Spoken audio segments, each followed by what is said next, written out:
Not often is it that I gain a fandom for a side character this quickly, so this guy deserves notable attention. Now, as many of you already know, I recently saw the Sonic the Hedgehog movie, and I mentioned a character from that movie, Crazy Carl, portrayed by Frank C. Turner.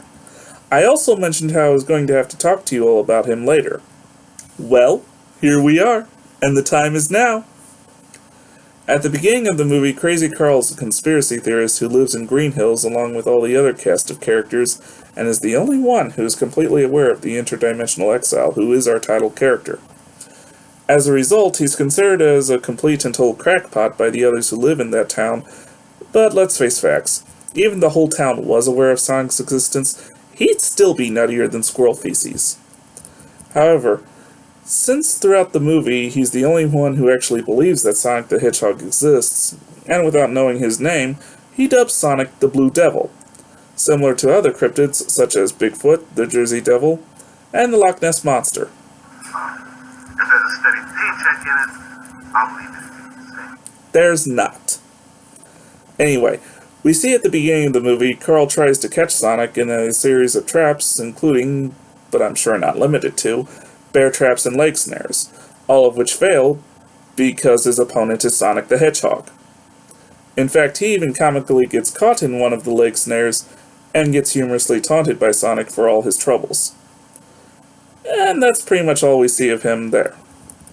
Cut to the final conflict in the movie, Robotnik, portrayed by Jim Carrey, as you know, has chased Sonic all over the world in a robotic drone, and the chase ends back at Green Hills where Robotnik has Sonic cornered, but is distracted by a whole town full of people ready to take him on.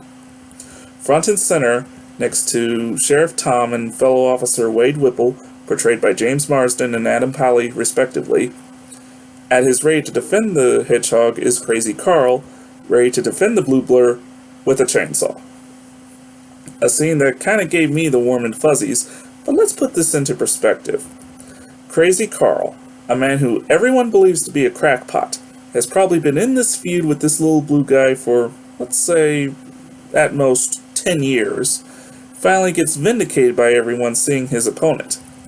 He sees Robotnik, a man in a giant robot drone who's posing a threat to this creature he's had this rivalry with for so long, and his first instinct is to protect this creature, which he's been trying to capture himself. Not only protect him, but protect him with a chainsaw! Uckfay, if that's not Adass Bay! I mean, I know it's a kid's movie and all, and Wade had to talk Carl out of using his weapon of choice against Robotnik, but I'm still kind of curious of what Carl had in mind with the chainsaw. I mean, sure, he's insane, but if the beginning of the movie has proven anything, it's that he's incredibly resourceful. I'm sure he would have had something planned on that targeted drone. Now, I haven't really played Sonic video games that much lately, so I don't really know if Crazy Carl is an original character in this film or if he's featured in the video games. But if he's not, he seriously needs to be. Better yet, give him a spin-off, a whole series of them, and give him back that chainsaw, because in my mind, he is essentially Sega's Burt Gummer. Hey, if you enjoyed this entry, click like and subscribe to view more in the near future. Also, comment below. I would love to hear from you. I'm Mike, and this has been a Penguins Rock production.